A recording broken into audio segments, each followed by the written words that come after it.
श्री स्वामी समर्थ. श्री स्वामी समर्थ. पुण्यतिथी. स्वामी म्हणजे कोण? या शब्दाचा गर्भितार्थ तुम्हाला माहीत आहे का? तारक मंत्र आपण रोज म्हणतो, पण त्यातील स्वामी शब्दाचा गर्भित अर्थ तुम्हाला कळला तर तारक मंत्र नव्याने उलगडेल. स्वामी समर्थ पुण्यतिथीनिमित्त भक्तांना तारणारा स्वामी कृपा तारक मंत्र हा केवळ मंत्र नाही, तर स्वामींनी भक्तांना दिलेले आश्वासन आहे. 15 एप्रिल रोजी स्वामींनी पुण्यतिथी आहे, त्यानिमित्ताने आपण अर्थ जाणून घेऊया. स्वामींनी भक्तांना दिलेला हा तारक मंत्र म्हणजे संजीवनी आहे, पण त्याचा अर्थ समजून घेतला आणि मनाच्या गाभ्यातून अंतर्मनाने स्वामींना साथ घातली तारक मंत्र म्हणताना स्वामी दर्शन प्रचिती देतात. हा भक्तांचा अनुभव आहे. स्वामी म्हणजे मी. माझ्याजवळ येताना तू माझ्यातील मीला सोडून ये, तरच मी तुला दिसेन, असे जणू त्यांना सुचवायचे आहे. जगाच्या कल्याणात संतांची विभूती. स्वामींनी देह ठेवताना भक्तांना वचन दिले आहे की जो माझे नाम घेईल, खऱ्या मनाने माझी सेवा करेल, त्याचा योगक्षेम चरितार्थ मी वाचवीन. पण म्हणून आपण नुसते बसून राहिलो तर स्वामी हाकलवून देतील आपल्याला. प्रपंच सांभाळून परमार्थ करावे हेच अपेक्षित आहे. स्वामी निशंक हो, निर्भय हो, म्हणणारे प्रचंड स्वामी बळ पाठीशी, अतर्क्य अवधूत स्मरणगामी, अशक्य ही शक्य करतील स्वामी. कुठलीही शंका घेऊन माझे नाम घेऊ नकोस, माझी सेवा करू नकोस, अत्यंत निर्भय हो, कारण आता तू माझ्यावर सर्व सोपवले आहेस. पण आपण खरंच तसे करतो का? नाही. किती वेळा तारक मंत्र म्हणूनही आपण चिंता करत राहतो. ज्या क्षणी आपण तारक मंत्रात दिल्याप्रमाणे कुठलेही भय न ठेवता, कुठलीही शंका न घेता तारक मंत्र म्हणून त्याच वेळी आपल्याला आपल्या पाठीशी असलेली त्यांची शक्ती कळेल. आपल्या पाठीशी उभे असलेले स्वामी बळ इतके प्रचंड आहे की त्यावर आपण धीरदास्त होऊन मार्गक्रमण करू शकतो. त्यांच्या नुसते स्मरणानेही ते आपल्या हाकेला धावून त्यांची शक्ती आकलनाच्याही पलीकडे आहे. प्रत्यक्षात कधी शक्य न वाटणाऱ्या गोष्टी ते शक्य करतील यात शंका नाहीच. पण ते कधी जर त्यांना ते वाटले तर आणि तरच उठसूट सगळ्या गोष्टी शक्य होत नसतात.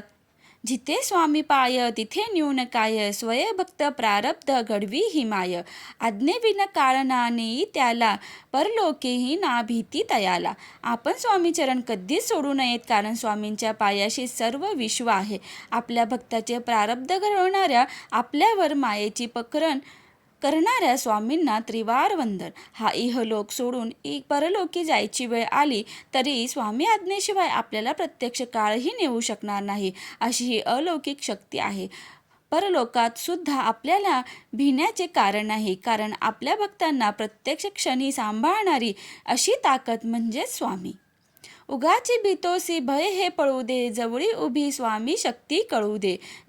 जगी जन्म मृत्यू असे खेळ ज्यांचा, नको घाबरू तू असे बाळ त्यांचा. प्रपंचातील लहान सहान गोष्टीने आपण सशासारखे घाबरतो. भय आपली पाठ सोडत नाही, आपल्या जीवाला शांतता मिळत नाही. म्हणून स्वामी सांगतात, अरे वेड्या, लहान सहान गोष्टींना उगाच कशाला भीतोस?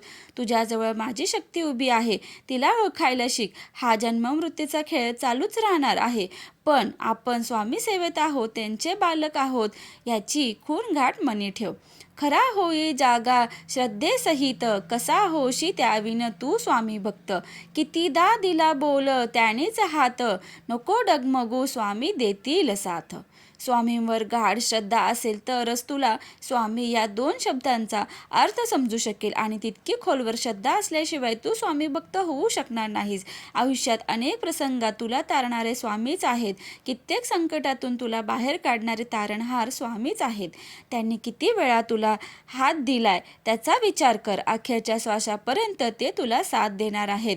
तेव्हा न डगमगता पुढे जात राहा. विभूती नमन नाम ध्यानादी तीर्थ, स्वामीच या पंचप्राणामृतात. हे तीर्थ घे आठवी रे प्रचिती, न सोडी कदा स्वामी ज्या घेई हाती.